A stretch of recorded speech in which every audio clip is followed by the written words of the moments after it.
Hello friends and welcome to the Exams Made Simple, and we are back again with the Hindu Complete Newspaper Analysis for 28th of June 2022। 28 जून 2022 का the Hindu newspaper analysis देखते हैं। जो भी important news items हैं the Hindu के और PIB के वो हम डिस्कस करेंगे। इसके अलावा हमारा एक इंडियन एक्सप्रेस का भी एडिटोरियल एनालिसिस आता है। कल का आप लोग ज़रूर देख लीजिएगा, क्योंकि आज मैंने जो मेंस का क्वेश्चन उठाया है वो कल के ही इंडियन एक्सप्रेस के एनालिसिस से उठाया है, तो आप एक बार अगर देख लेंगे तो ज़्यादा बेटर होगा, आप अच्छा आंसर लिख पाएंगे। I would like to give a shout out to Sanket for writing brilliant answers. बहुत अच्छा आपने पहले दिन से, चाहे किसी ने लिखा हो चाहे नहीं लिखा हो, but you have written the answers, so that's something well appreciated and बहुत अच्छे आंसर आप लिखते हैं। तो आप लोग अगर बाकी लोग जो नहीं लिख रहे हैं एटलीस्ट ये पढ़ लें, देख लें इनके आंसर, तो that will another thing, that will be another thing, है ना। कुछ लोग और ट्राई करना शुरू कर रहे हैं, है ना, but slowly your progress will be there.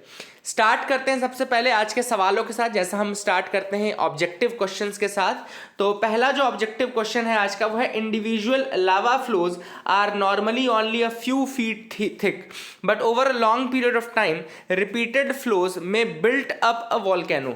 Such volcanoes are known as A composite volcano, second stratovolcano, C shield volcano या डी सिंडर कोन वॉल्केनो। तो आपको बताना है कि जो रिपीटेड लावा फ्लोज होते हैं उनके थ्रू जो वॉल्केनोज बनते हैं उनको क्या बोलते हैं। सेकंड क्वेश्चन है which one of the following term denotes the input in terms of tools, machine, buildings, raw materials, money in hand required at any stage of production. A working capital, B physical capital, C labour capital या D fixed capital. Question number third है यहाँ पे the famous Modhera sun temple is an example of. Modhera sun temple किसका example है? A Chandela temple architecture का, B Dravida temple architecture का, सी Solanki temple architecture का या डी वेसारा टेम्पल आर्किटेक्चर का। ठीक है ना, तो that is the thing which is important. You have to tell these three questions. I hope you will attempt these. आप इसको अटेम्प्ट जरूर करेंगे अपनी तरफ से। आंसर्स मैं आपको बताता हूँ, लेकिन आप मुझे बताइएगा कि कितने आपने सही किए। पहला सवाल मैंने आपसे पूछा था कि इनमें से कौन सा वॉल्केनो है जो repeated lava flows over the time से बिल्डअप होता है। इसका आंसर है सी शील्ड वॉल्केनो। तो शील्ड वॉल्केनो है जिसमें कि पहले तो नॉर्मल जो लावा फ्लोज होते हैं कुछ ही फ्यू फीट थिक होते हैं, लेकिन over a period of time जब रिपीटेड लावा फ्लोज होते हैं तो ये वॉल्केनोज इतने बिल्डअप हो जाते हैं। तो C will be the answer, shield volcano. Question number 2 मैंने आपसे पूछा था कि जो tools, machines, buildings, raw materials ये सब होते हैं ये किसके अंतर्गत आते हैं? तो ये फिक्स्ड कैपिटल के अंतर्गत आते हैं। D will be the answer for this. Fixed capital के अंदर ऐसे एसेट्स और ऐसे कैपिटल इन्वेस्टमेंट्स होते हैं जिनमें आपका प्लांट हो गया, इक्विपमेंट हो गया, इनकी ज़रूरत आपको पड़ती है एट मिनिमल स्टेज। मतलब कि फिक्स्ड कैपिटल क्यों कहलाते हैं? क्योंकि जब बेसिकली जब आप स्टार्ट करेंगे कोई कंपनी तो भी आपको इनकी ज़रूरत पड़ेगी। So that is why you need all these things. Question number 3 था famous Modhera sun temple is an example of. तो इसका आंसर हो जाएगा आपका सोलंकी टेम्पल आर्किटेक्चर का। तो it is an example of Solanki temple architecture. याद रखिएगा मोढेरा सन टेम्पल जो है वो कहाँ पर है? आपका गुजरात में है। तो मोढेरा गुजरात में ये टेम्पल है, काफ़ी इंपॉर्टेंट है, काफ़ी फेमस है। आई होप यू गॉट क्लैरिटी, आप लोग इसको समझ गए होंगे। अब आज का जो मेंस क्वेश्चन है, जैसा मैंने आपको बताया कि ये कल के इंडियन एक्सप्रेस से लिया गया है, तो इसका क्वेश्चन देख लीजिए। बहुत ही प्यारा क्वेश्चन है, बहुत ही प्यारा, और ऐसे क्वेश्चन यूपीएससी पूछता भी है। What do you understand by democratic backsliding? आप क्या जानते हैं डेमोक्रेटिक बैक स्लाइडिंग से? Is democratic backsliding happening in India? Cite examples to support your answer. Now this a very important question. Democratic backsliding में बिल्कुल quick terms में आपको बताता हूं। डेमोक्रेटिक बैक स्लाइडिंग का मतलब है कि जब डेमोक्रेसी जो है वो डिटीरियोरेट कर रही हो लेकिन पूरी तरीके से डिस्ट्रॉय ना हो।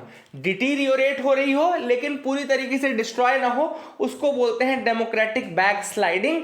और अब आपको इसके बारे में आंसर लिखना है। अगर आपको थोड़ी हेल्प चाहिए कि किस रेफरेंस में ये चीज़ थी, तो कल का आप इंडियन एक्सप्रेस एनालिसिस देख लीजिए। नीचे डिस्क्रिप्शन कमेंट में आपको लिंक दे दिया हूं मैं, तो आप उसको वहां से देख सकते हैं। एक बार देख लीजिएगा, पहला आर्टिकल ही था डेमोक्रेटिक बैक स्लाइडिंग का, यू कैन सी दैट। ठीक है ना। अब आते हैं कुछ न्यूज़ आइटम्स के लिए, जो इंपॉर्टेंट न्यूज़ आइटम्स हैं उनके बारे में देख लेते हैं। पहली जो न्यूज़ है वो है नेशनल मॉन्यूमेंट्स अथॉरिटी ने ऑब्जर्व किया है मार्टियरडम किसका, ग्रेट वॉरियर बाबा बंदा सिंह बहादुर का, ठीक है ना। तो रेड फोर्ट पे नेशनल मॉन्यूमेंट्स अथॉरिटी ने बाबा बंदा सिंह बहादुर का जो मार्टियरडम है उसको सेलिब्रेट किया था।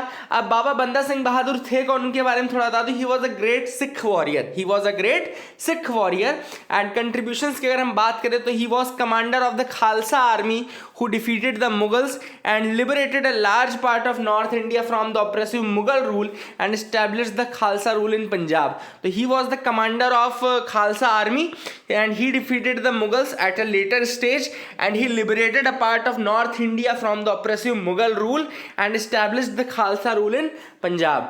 इसके अलावा he abolished the zamindari system and granted property rights to the tillers of the land. इन्होंने जमींदारी सिस्टम ही अपने पंजाब वाले रीजन में बंद करवाया और ग्रांट किए जो प्रॉपर्टी राइट्स थे to the tillers.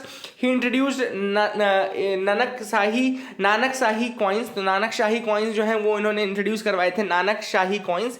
And he was captured by the Mughal ruler Farrukh Sher. तो फारूक शेर आपको याद होगा ना, जिसने फरमान जारी किया था, ये दस्तक वस्तक दिया था ब्रिटिशर्स को, पूरा ट्रेड करने का परमिशन दे दिया था। तो फरमान जारी करने वाला फारूक शेर ही था।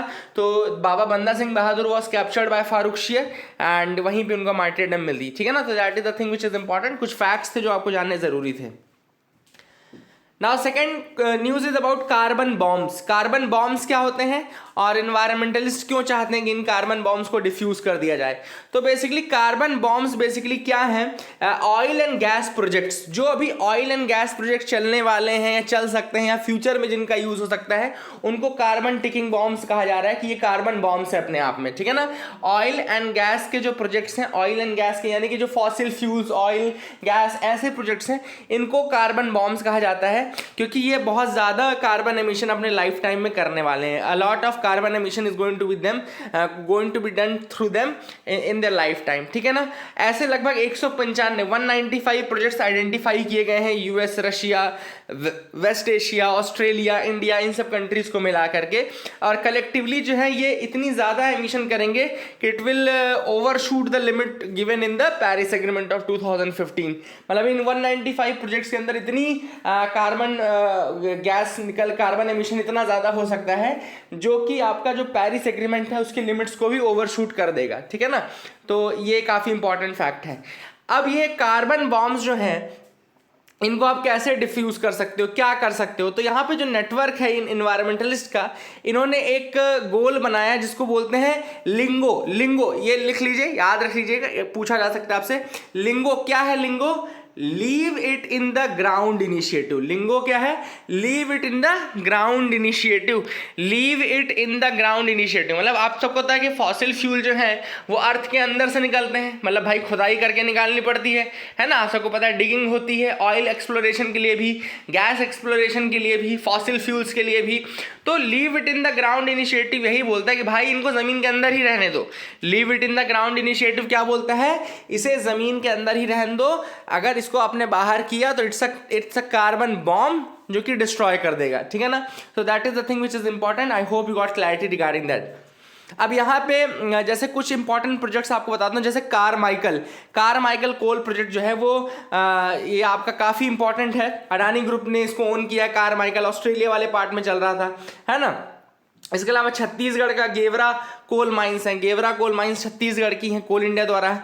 राजमहल कोल माइंस जो हैं वहाँ पे झारखंड में ईस्टर्न कोल फील्ड्स के द्वारा ओन की जाती हैं। तो ये सब कुछ प्रोजेक्ट्स हैं इंडिया की तरफ से, जो एक तो कारमाइकल अडानी का चल रहा है ना, वो ऑस्ट्रेलिया की तरफ। Then Gevra coal mines Chhattisgarh में, इसके अलावा राजमहल कोल माइंस जो हो गई वो।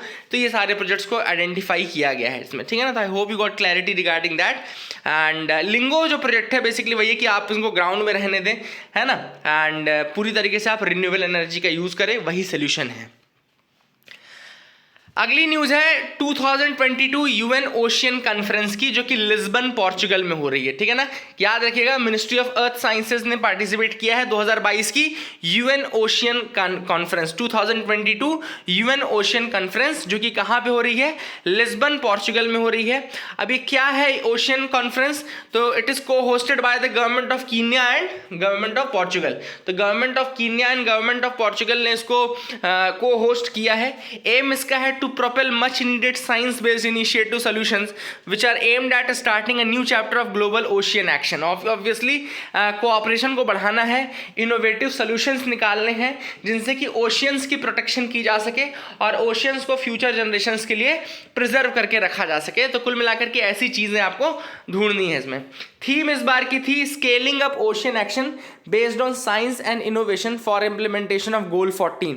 तो आपको सबको पता है कि एसडीजी जो 14 है, यानी कि सस्टेनेबल डेवलपमेंट गोल्स, जो कि 2015 से 2030 के लिए लाए गए हैं, उसमें जो एसडीजी यानी कि सस्टेनेबल डेवलपमेंट गोल नंबर 14 है, वो बेसिकली आपका ओशियन से रिलेटेड है, ठीक है ना। तो that is the thing which is important. तो इसीलिए लिखा है scaling up ocean action based on science and innovation, मतलब साइंस और इनोवेशन का यूज करके ओशियन एक्शन को इंप्रूव करना है, इंक्रीज करना है और उनको प्रोटेक्ट करना है, ठीक है ना। And ocean covers nearly 70% of the earth surfaces. Ocean जो है वो कवर करते हैं कितना, 70% of earth surfaces and our planet's largest biosphere and are home to up to 80% of all life in the world, ठीक है ना। तो ओशियंस जो है 70% ऑफ अर्थ सर्फेस कवर करते हैं। तो that is the thing which is important. और बहुत ज़्यादा जनरेट करते, एक तरीके से ऑक्सीजन बहुत ज़्यादा जनरेट होती है इनके द्वारा। एंड कार्बन डाइऑक्साइड सिक्वेस्ट्रेशन, यानी कि कार्बन डाइऑक्साइड को एब्जॉर्ब बहुत ज़्यादा करते हैं ओशियन। अगर आपको पता ना हो तो 25% of all the carbon dioxide emissions are captured by oceans only, ठीक है ना। इसके अलावा बहुत सारा हीट एमिशन भी एब्जॉर्ब करके रखते हैं। तो ओशियंस अपने आप में बहुत ज़्यादा इंपॉर्टेंट है, कार्बन सिंक की तरह काम करते हैं। They are the largest, one of the largest carbon sinks, है ना, ये आपको याद रखना है। एंड सस्टेनेबल गोल नंबर 14 जो था, एसडीजी 14 जो है वो लाइफ बिलो वाटर ही है, लाइफ बिलो वाटर। तो याद रखिएगा एसडीजी 14 जो है वो क्या है, लाइफ बिलो वाटर। तो ये भी एक इंपॉर्टेंट चीज़ है जो कि आपको पता होनी चाहिए। तो I hope you got clarity regarding these, आपको समझ में आ गया होगा। अब एक इंडेक्स के बारे में और आपको बता दूं, एक इंडेक्स है आपका global liveability index. Global liveability index 2022, इसको रिलीज कौन करता है, तो इकोनॉमिस्ट इंटेलिजेंस यूनिट इसको रिलीज करती है। इकोनॉमिस्ट इंटेलिजेंस यूनिट इसको रिलीज करती है। और लाइफस्टाइल लगभग 173 सिटीज का इसके अंतर्गत आया था, जिसके बेसिस पर रैंकिंग की गई है। जो टॉप किया है मोस्ट लिवेबल आप बोले तो ऑस्ट्रिया की जो कैपिटल है Vienna, that has topped the list again and is the most liveable cities in the world, ठीक है ना। और सबसे बुरी जो लिवेबल कंडीशन है वो सीरियन कैपिटल डेमस्कस की बताई गई है। इंडिया की अगर हम बात करें तो इंडिया में जो न्यू दिल्ली है, it has been ranked and 112 and इसके बाद मुंबई जो है वो 117th पोजीशन पे है। तो ये कुछ इंपॉर्टेंट चीज़ें जो आपको बताना ज़रूरी था। आई hope you got clarity regarding that. अब आप अगली न्यूज़ देख लीजिए, यहाँ पे फ्रंट पेज की है, Karnataka to make 8 changes in textbook. अब कर्नाटका जो है वो 8 चेंजेस करने वाले हैं सोशल साइंस की जो वहाँ की टेक्स्ट बुक है। थोड़ा सा बैकग्राउंड बता देता हूँ। एक्चुअली यहाँ पे कमेटी बनी थी चेंज करने के लिए, जिसका नाम था रोहित चक्रतीर्थ कमेटी। याद रखेगा, लिख लीजिए आप लोग ये चीज़, रोहित चक्रतीर्थ कमेटी थी, जिसको कहा गया था कि भाई जो भी टेक्स्ट बुक में चेंज हो सकते हैं आप करिए। तो रोहित चक्रतीर्थ कमेटी ने कुछ रिवीजन किए थे टेक्स्ट बुक के, जिसके अगेंस्ट लोगों ने काफ़ी प्रोटेस्ट किया। वो उनके अकॉर्डिंग अब 8 जो चेंजेस हैं वो किए जाएंगे इन the Karnataka text books and all, ठीक है ना। तो ये एक इंपॉर्टेंट चीज़ है। आप लोग को बता दूं कि हमने भी इस बार यूपीएससी 2023 के लिए पूरा कोर्स स्टार्ट किया है। तो we have started a complete course for UPSC 2023, है ना, जो भी आपके प्रीलिम्स में जिसको भी थोड़ी बहुत दिक्कत हो रही है, नहीं निकल पा रहा है या कंसेप्ट्स नहीं याद हो पा रहे हैं, रिवीजन नहीं हो पा रहा है चीज़ों का, तो दे आर मोस्ट वेलकम। और नीचे डिस्क्रिप्शन कमेंट में लिंक है, आप वहाँ पर एक बार स्टडी कर लीजिए क्या क्या चीज़ें कैसे कवर होंगी। पूरा प्लान मैंने बना दिया है। तो इफ़ यू कैन सी, अगर आपको सही समझ में आता है तो then you are most welcome there.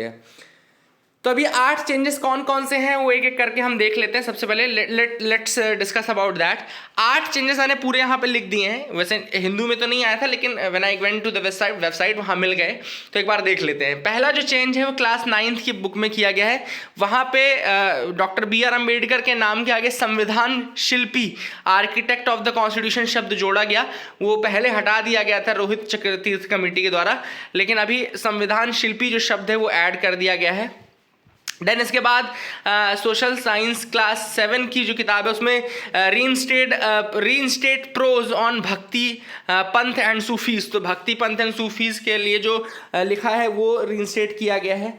Then class 7 में फर्स्ट लैंग्वेज कन्नडा, उस किताब में चैप्टर है गोम्बे कलिसिवु नीथी, उसको रॉन्गली एट्रीब्यूट किया गया था डॉक्टर RN जयगोपाल के लिए, है ना। तो अब ये G उदय शंकर के लिए दोबारा से वो कर दिया गया है, ठीक है ना। और कंट्रीब्यूशंस ऑफ सिद्ध गंगा एंड आदि चुनचुनगिरी, तो यहाँ पे मठ जो है इनके जो कॉन्ट्रीब्यूशंस हैं उनको इग्नोर कर दिया गया था, अब इनको दोबारा ऐड कर दिया गया है। याद रखिएगा, जो सिद्ध गंगा एंड आदि चुनचुनगिरी जो मठ है उनके जो कॉन्ट्रीब्यूशंस उनको दोबारा ऐड कर दिया गया है। बसवन्ना की जो डिटेल्स हैं इंडियाज रेवोल्यूशनरी चैप्टर्स, उनमें मॉडिफिकेशन किया गया है। बसावा आपको पता होगा लिंगायत या वीर शैविज्म जो है, लिंगायतिज्म जो है, उनके फाउंडर थे बसावा, तो उनके बारे में जो डिटेल है। देन इसके अलावा लाइन्स ऑन सरपुरा नायक, ठीक है ना, तो मैसूर और इस्टेब्लिशमेंट में जो सरपुरा नायक हैं उनके रिगार्डिंग कुछ लाइन्स जोड़ी गई हैं, ठीक है ना।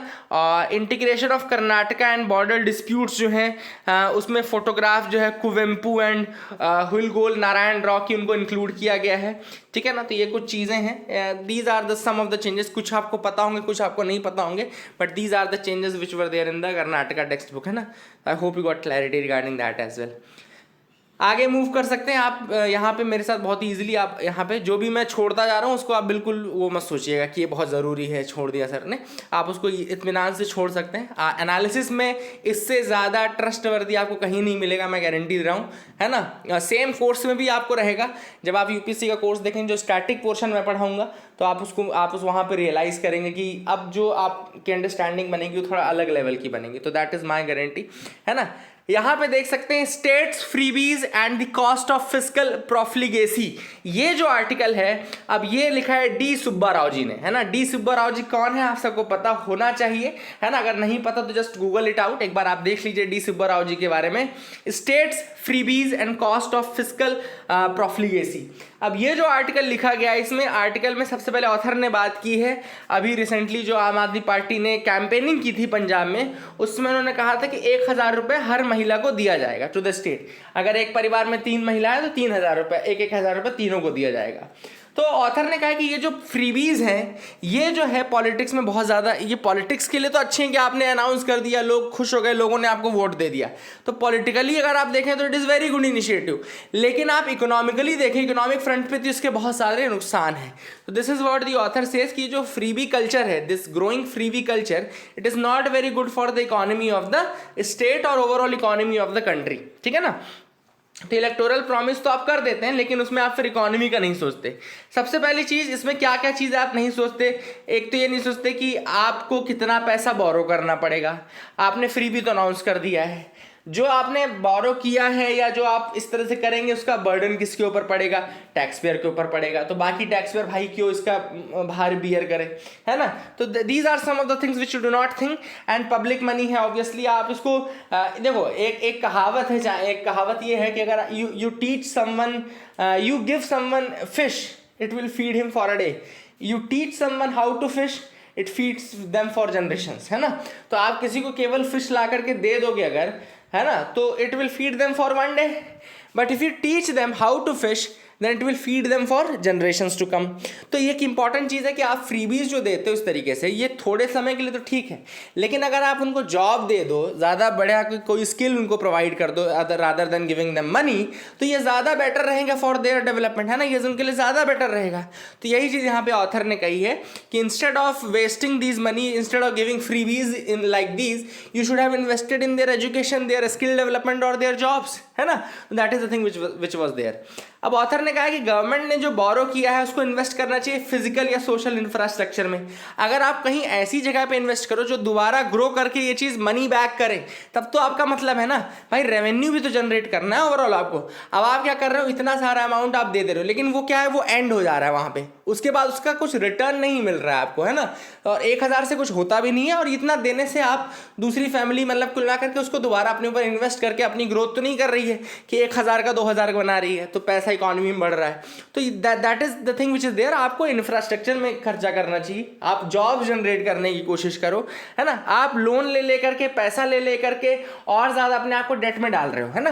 कुल मिलाकर के all these things doing what, ये डेट को और ज्यादा बढ़ाएगा, this will increase the debt further. अब कई लोग कहते हैं कि भाई एफआरबीएम में तो नहीं दिख रहा, तो यहाँ पे ऑथर ने इसका रीजन बताया कि एफआरबीएम में इसलिए नहीं दिख रहा क्योंकि ये जो फ्रीबीज के लिए पैसा आता है ये ऑफ बजट लिया जाता है। These are off budget which is beyond the FRBM tracking. तो एफआरबीएम के अंदर इसको ट्रैक नहीं किया जाता, it is taken off budget, है ना।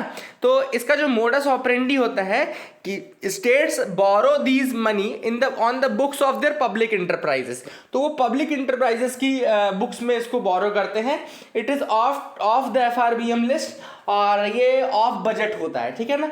तो कुल मिलाकर के ये चीज़ दिखती नहीं है एफआरबीएम में, इसलिए क्योंकि ये दिखाई ही नहीं जाती उसमें। तो ये फ्रीबी के लिए जो मोडस ऑपरेंडी है कुछ इस तरीके से ऑपरेट होता है। और जो बर्डन ऑफ डेट है वो स्टेट के एक्सचेकर, जो भी स्टेट में टैक्स पेयर है, उनके ऊपर आता है, ठीक है ना। और ये बिल्कुल कंसील्ड रहता है, मतलब इसका सोर्स आपको नहीं दिखेगा। लेकिन ऑब्वियसली स्टेट्स में डेट तो बढ़ ही रहा है, इसको लेने का मोटिवेशन क्या होता है, मोटिवेशन है वोट बैंक को बढ़ाना। लेकिन ऑब्वियसली यहाँ पे अगर इनको यूज़ करते, इस जो ये पैसा है अगर इनको फिजिकल इंफ्रास्ट्रक्चर में यूज़ करते, पावर्स में यूज़ करते, रोड में यूज़ करते, एजुकेशन के लिए यूज़ करते, या फिर जॉब जनरेशन के लिए यूज़ करते, तो ज़्यादा बेटर होता। But instead of all these things ये क्या करें, फ्रीबी में उसको बांट दे रहे हैं, दोबारा वो मनी बैक बन नहीं रहा है, ठीक है ना। अब ये केवल पंजाब की बात नहीं है, बहुत जगहों की बात है ना। यहाँ पे एग्जाम्पल भले पंजाब का लिया डी सुब्बा राव जी ने, लेकिन ये सिर्फ पंजाब की बात नहीं है, ये हर स्टेट में यही चल रहा है ना। वोट बैंक बनाने के लिए फ्रीबीज हर स्टेट में जो भी करंट एग्जिस्टिंग गवर्नमेंट्स हैं वो अनाउंस करती हैं, जो नहीं है वो अनाउंस करती हैं कि भाई आपके लिए लाई जाएगी, ठीक है ना। तो that is the thing which is there. अब यहाँ पे ऑथर ने कहा कि कुछ इसके डिफेंस मैकेनिज्म्स हैं। जैसे पहला है अपोजिशन, जो लीडर ऑफ अपोजिशन है उसकी रिस्पॉन्सिबिलिटी बनती है कि गवर्नमेंट को लाइन में रखे और गवर्नमेंट को ये सारे फ्रीबीज अनाउंसमेंट से रोके, है ना। लेकिन आजकल क्या है, अपोजिशन भी कुछ नहीं बोलती, क्योंकि उनको पता है कि अगर वो बोलेंगे तो उनका वोट बैंक चला जाएगा, है ना। ऑब्वियसली अगर मान लो किसी गवर्नमेंट ने बोला कि महिलाओं को 1,000 रुपये दिया जाएगा, अब अपोजिशन पार्टी बोल रही है कि भाई महिलाओं को 1,000 रुपये क्यों दे रहे हो, मत दो आप, तो उसका क्या इम्पैक्ट पड़ेगा, उसका इम्पैक्ट ये पड़ेगा कि लोग कहेंगे कि आप महिलाओं के एंटी हो, आप नहीं चाहते कि उनका भला हो, तो एक तरह से उनके वो अगेंस्ट में चले जाएंगे, तो इसलिए कोई बोलने से पहले कतराता है। दूसरा जो कॉन्स्टिट्यूशनल चेक है वो कैग का ऑडिट होना चाहिए था, है ना। कैग का ऑडिट जो है वो ट्रांसपेरेंसी एंड अकाउंटेबिलिटी को मेंटेन करे, लेकिन कैग ने भी अपने टीथ जो है वो लूज कर दिए हैं। यहाँ पे ऑथर का कहना है कि कैग भी बहुत ज़्यादा अब ये ऐसा वो है मशीनरी है जिसके पास टीथ तो हैं but it does not bite, है ना। तो कुल मिलाकर के दांत तो है लेकिन काटता नहीं है ये। That is another thing.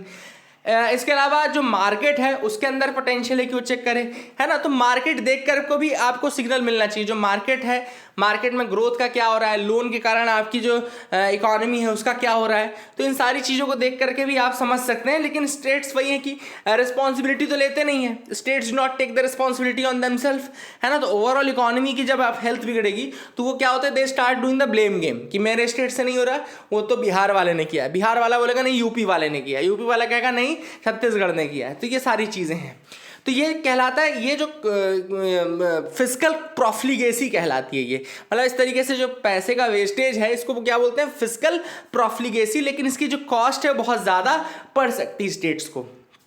तो ऐसे में क्या करना चाहिए, ऐसे में ऑब्वियसली बात है जो इंस्टीट्यूशंस उनको चेक करना चाहिए। सबसे पहले तो एफआरबीएम एक्ट को आप इस तरह से मॉडिफाई करो कि ये सारी चीज़ें इंक्लूड होने लगें। अभी जो ये लूप होल का यूज़ करके एफआरबीएम से शन कर देते हैं इन सब मेजरमेंट्स को, तो वो आप उसको चेंज करो ताकि ये सारी चीज़ उसके अंदर इंक्लूड होने लगे, और जो स्टेट गवर्नमेंट्स हैं उनके ऊपर लाइबिलिटी फिक्स करना शुरू करना चाहिए।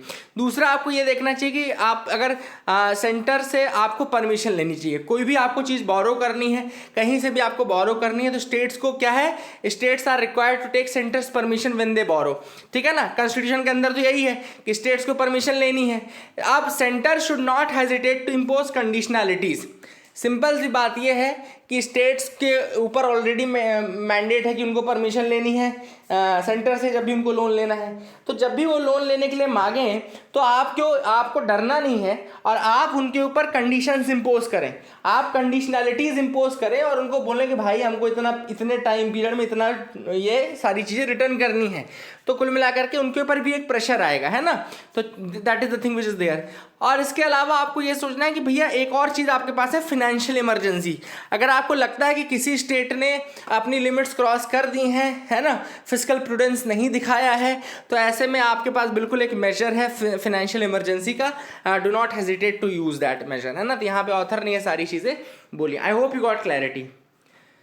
दूसरा जो आर्टिकल है वो है from higher education to higher education. Higher from मतलब आप समझ सकते हैं ये दोनों लिखे हुए हैं, अब मैं दोबारा इसको बोल के डिफ्रेंशिएट तो नहीं कर पाऊंगा, दोनों सेम प्रोनाउंसिएशन होता है ना।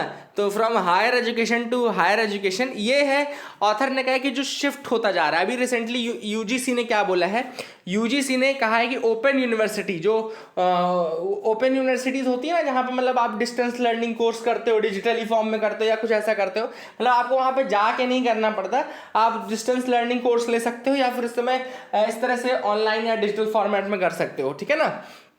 तो यूजीसी ने क्या किया है, उन्होंने नॉर्म्स रिलैक्स कर दिए हैं। नॉर्म्स रिलैक्स कर दिए मतलब कि they have relax the standards for setting up the open universities. Open universities को सेटअप करने के नॉर्म्स जो है उनमें रिलैक्सेशन ला दिया है।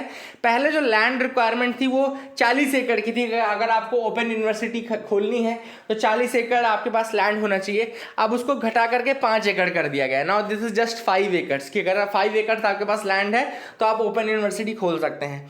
इसके बाद होगा क्या, ऑब्वियसली फ्लडिंग होगी, प्राइवेट ओपन यूनिवर्सिटीज़ की फ्लडिंग हो जाएगी। More universities will offer more courses and बहुत सारे जो यूनिवर्सिटीज़ हैं वो एडटेक स्टार्टअप्स जो हैं, एजुकेशन टेक्नोलॉजी स्टार्टअप, एडटेक का मतलब होता है एजुकेशन टेक्नोलॉजी स्टार्टअप्स, उनके साथ मिल करके क्या करेंगे, कोलैबोरेशन में कोर्सेज स्टार्ट कर रहे हैं। अब आजकल स्टूडेंट्स क्या कर रहे हैं, स्टूडेंट्स ओपन करते हैं ऑनलाइन कोर्सेज। बहुत सारे आपने नाम सुनेंगे, यूडेमी का कोर्स आपने सुना होगा, है ना, और पता नहीं कौन कौन से कोर्सेज हैं अलग अलग, है ना, जिसमें वो अपग्रेड हो गया। इसमें वो क्या करते हैं कि एक एक कोर्स लेते हैं, क्रेडिट लेते हैं, धीरे धीरे वो डिग्री में कन्वर्ट हो जाता है ना। उनका एकेडमिक बैंक ऑफ क्रेडिट है जिसके अंतर्गत उनका क्रेडिट आता जाता है और फिर वो अपनी डिग्री ले लेते हैं, ठीक है ना। लेकिन ये कितनी इफेक्टिव है, क्या इन डिग्रीज से जॉब मिल रही है, नहीं। अगर ट्रू पिक्चर देखी जाए तो ऑथर ने कहा है कि आज भी जो कंपनीज हैं, जो इंटरव्यूअर्स हैं, वो फेस टू फेस एजुकेशन जिन्होंने लिया है उनको ज़्यादा प्रेफर करते हैं rather than those who came from digital education और those who are coming from these Udemy and upgrade courses, है ना। तो एक तो पहली चीज तो ऑथर ने ये बोली। दूसरी चीज ऑथर ने बोली कि आपको लग रहा है कि आप इस तरीके से टेक्नोलॉजी का यूज करके टीचर्स को रिप्लेस कर देंगे, तो that is a wrong vision, है ना। फेस टू फेस लर्निंग, जो फॉर्मल लर्निंग होती है, उसका अलग इंपैक्ट पड़ता है, और इस तरीके से जो लर्निंग होती है जिसमें आप कहना चाहिए कि ओपन कोर्सेज के थ्रू जो लर्निंग होती है, that is having some other impact, ठीक है ना। एटलीस्ट ग्रेजुएशन और डिग्री में तो बिल्कुल यही जायज़ है ना। डिग्री और ग्रेजुएशन तो आपको स्कूल या कॉलेज में बैठ के ही लेना चाहिए, है ना। दिस इज नॉट समथिंग कि आप किसी और चीज़ का कुछ कर रहे हैं। इट इज़ जस्ट लाइक कि आप कॉलेज या स्कूल में, अब आपको बोले कोई स्कूल की कोर्स आपको घर बैठे लेना है तो फिर समझ जाइए फिर कितनी पढ़ाई होने वाली है ना। तो वो जो प्रेशर होता है वो तभी आप ले पाएंगे जब आप स्कूल या कॉलेज में बैठेंगे, आपको उसकी मैच्योरिटी नहीं होती उस समय, तो इसलिए वो ज़रूरी होता है, ठीक है ना। तो डिजिटल डिवाइड भी अपनी कंट्री में बहुत ज़्यादा है। दूसरा जो इशू है वो है डिजिटल डिवाइड का। एक तो लर्निंग का इशू है ही कि आप टीचर्स को रिप्लेस नहीं कर सकते इस तरीके से टेक्नोलॉजी से। दूसरा इम्पैक्ट है वो डिजिटल डिवाइड का है कि भाई कंट्री में ये भी तो देखो कि कितने लोगों के पास ये लैपटॉप्स हैं, कितने के पास स्मार्टफोन्स हैं, कितने के पास इंटरनेट कनेक्टिविटी है ना। तो that is the thing which is there. तो वो जब चीज़ें उनके पास अवेलेबल ही नहीं है तो आप कैसे सोच सकते हो कि वो एजुकेशन ले पाएंगे। तो एक डिजिटल डिवाइड भी हो गया। एंड सब्सटीट्यूट्स कोई नहीं हो सकता टीचर का कोई सब्सटीट्यूट नहीं हो सकता। A teacher is a must. Technology से आप कितना भी कोशिश कर लो कि टेक्नोलॉजी आपको बोल के पढ़ाएगी, टेक्नोलॉजी हाँ वो देखने में अच्छा लगेगा, शोशाबाजी करने के लिए बहुत अच्छा लगेगा, लेकिन हाँ this will be a blunder in the मतलब लॉन्ग टर्म। जब आप देखेंगे इसको तो ये काफ़ी ब्लंडर आपको दिखेगा, ब्लंडर्स दिखेगा। तो that is the thing which was there in, I hope you got clarity. Sterlite copper plant in Thoothukudi. तो थूथुकुडी कहाँ पर है आपका, तमिलनाडु में है। वहाँ पे स्टरलाइट कॉपर प्लांट था किसका, वेदांता का, जो कि बंद हो गया था, पिछले 4 सालों से बंद है ना। एंड पिछले 4 सालों से बंद तो है ही है। एंड इसके अलावा अभी रिसेंटली वेदांता ने इसको सेल करने के लिए कहा है। तो इम्पैक्ट क्या पड़ा था क्लोजर का, वेदांता के इस प्लांट के क्लोजर का इम्पैक्ट क्या पड़ा था। तो India was shifted from being large net exporter of refined copper two now being a net importer of copper during the last 4 years. तो जब से ये टुटिकोरिन का थूथुकुडी का प्लांट बंद हुआ है, इसके पहले इंडिया जो था वो एक्सपोर्टर था रिफाइंड कॉपर का, but now India is a net importer of copper. तो ये भी एक इंपॉर्टेंट चीज़ है जो आपको पता होनी चाहिए, इसलिए मैंने आपको बता दिया। When defection is mere detour for an MLA, तो यहाँ पे ऑथर ने एंटी डिफेक्शन लॉ की बात की। आप सबको पता होगा एंटी डिफेक्शन लॉ 1985 में लाया गया था, है ना, 52nd अमेंडमेंट एक्ट के थ्रू लाया गया था। और इसमें इसका स्टार्टिंग एक्चुअली हुआ था 1967 से। 1967 में हरियाणा के गया लाल जो थे, एक इंडिपेंडेंट MLA थे, जो कि कांग्रेस और जनता पार्टी के बीच में कम से कम 10 बार जगल कर चुके थे इन 2 वीक्स। 2 वीक्स के अंदर उन्होंने एक बार यहाँ छोड़ा, एक बार वहाँ छोड़ा, इस तरीके से। तो इसके बाद से ही लगने लगा था कि इस तरीके से डिफेक्शन को रोकना है। तो 1985 में एंटी डिफेक्शन लॉ आया, जिसने कि सेफगार्ड दिया कि भैया इस तरीके से आप करेंगे तो आपको रिमूव कर दिया जाएगा, डिस्क्वालीफाई कर दिया जाएगा। अब उसमें पहले एक तो क्लॉज था स्प्लिट क्लॉज का, जिसमें 1/3 मेंबर्स अगर स्प्लिट करते हैं तो उसको नहीं माना जाता था। बट नाउ 2003 के बाद इसको मर्जर में बदल दिया गया है। 2/3 अगर मर्ज कर रहे हैं तो फिर उसको डिफेक्शन नहीं माना जाता। तो कई पार्टीज जो है इसका मिसयूज कर रही हैं right now. Many members are misusing this. मैंने आपको दूसरा इशू बताया था कि कई स्पीकर जो होता है इसमें फाइनल अथॉरिटी होता है चूंकि, तो स्पीकर कई बार इसका मिसयूज करते हैं और स्पीकर डिस्क्वालीफाई ही नहीं करते हैं। जैसा मणिपुर का केस मैंने आपको बताया था, मणिपुर में कुछ कांग्रेस के MLA थे जो कि बीजेपी में चले गए थे, लेकिन उनको डिस्क्वालीफाई ही 2-2.5 साल तक नहीं किया गया स्पीकर द्वारा। तो इस तरीके की चीज़ें भी होती हैं। ऑथर ने अब यहाँ पे जो बात बोली उसको हम एक बार करके देख लेते हैं। सबसे पहले स्पीकर तो फाइनल प्रिसाइडिंग ऑफिसर जो होता है वो अथॉरिटी होता है, लेकिन एक केस है किहोतो हॉलहन वर्सेस जकीलहू का जो केस था and others, Kihoto Hollohan versus Zachillhu and others case 1992 का केस है, जिसमें सुप्रीम कोर्ट ने ये ज़रूर कहा है कि स्पीकर के पास पावर है, लेकिन उन्होंने ये भी कहा है कि स्पीकर एक ट्रिब्यूनल की तरह काम करता है ऐसे टाइम में, और चूंकि वो ट्रिब्यूनल की तरह काम करता है इसलिए फिर वो जुडिशियल रिव्यू के अंतर आ जाता है, ठीक है ना। तो कुल मिलाकर के सुप्रीम कोर्ट का कहना है कि since they are acting as a tribunal in this case, therefore they are subject to judicial review. तो this judgment was there which enabled the judiciary to become the watchdog of anti defection law. तो इस case के बाद actually judiciary जो है दोबारा से anti defection की वॉचडॉग बन गई इंस्टेड ऑफ द स्पीकर, ठीक है ना। तो कई बार पॉलिटिकल नेचर के कारण स्पीकर जो है वो अपनी पावर का मिसयूज भी कर लेता है, लेकिन राइट नाउ सुप्रीम कोर्ट के पास जुडिशियल रिव्यू की पावर है। सेम चीज Shrimant Bala Saheb Patel versus and others versus speaker Karnataka legislative assembly and others 2019 में भी हुआ, जहां पे 3 जज बेंच सुप्रीम कोर्ट जो है उसने डिस्क्वालिफिकेशन स्पीकर द्वारा किए गए डिस्क्वालिफिकेशन को तो अपहेल्ड किया, लेकिन वहां पे स्पीकर ने कहा था कि आप 2023 तक इलेक्शन कंटेस्ट नहीं कर सकते, उस चीज़ को उन्होंने स्ट्रक डाउन कर दिया। तो सुप्रीम कोर्ट अपना जो थर्ड एम्पायर न्यूट्रल एम्पायर है उसका रोल प्ले करता है इन दिस पॉलिटिकल स्लगफेस्ट। तो वही वाली बात यहाँ पे ऑथर ने एक सजेशन जरूर दिया, लेकिन कि मेयरली आप उनको सस्पेंड कर देते हो तो वो तुरंत इलेक्शन लड़ लेते हैं 6 महीने के अंदर, इलेक्शन लड़के वो दोबारा आ जाते हैं, दोबारा मिनिस्टर बन जाते हैं। तो अगर आप चाहते हैं कि इस तरीके से डिफेक्शन ना हो तो आपको इसमें जो टाइम पीरियड है उसको 6 महीने से बढ़ा करके कम से कम 6 साल का करना पड़ेगा। You have to increase the time period from 6 month to at least 6 years. जब आप 6 साल के लिए बैन लगाओगे ना तब वो इस तरह से डिफेक्शन नहीं करेंगे। तो that is a valid argument as well, मुझे भी वैलिड लगा। तो अगर आप लोग को सही लगा तो आप बताएं कमेंट सेक्शन में कि सही है कि नहीं है। India EU resume FTA negotiation. तो इंडिया और यूरोपियन यूनियन जो है उन्होंने निगोशिएशंस FTA यानी कि फ्री ट्रेड एग्रीमेंट के स्टार्ट कर दिए हैं। स्टार्ट तो ऐसे 2007 में ही हो गए थे, है ना। इंडिया ने स्टार्ट कर दिया था निगोशिएशन 2007 में, एंड 2013 में थोड़ा बातचीत रुक गई थी, अब फिर से दोबारा से बातचीत शुरू हुई है।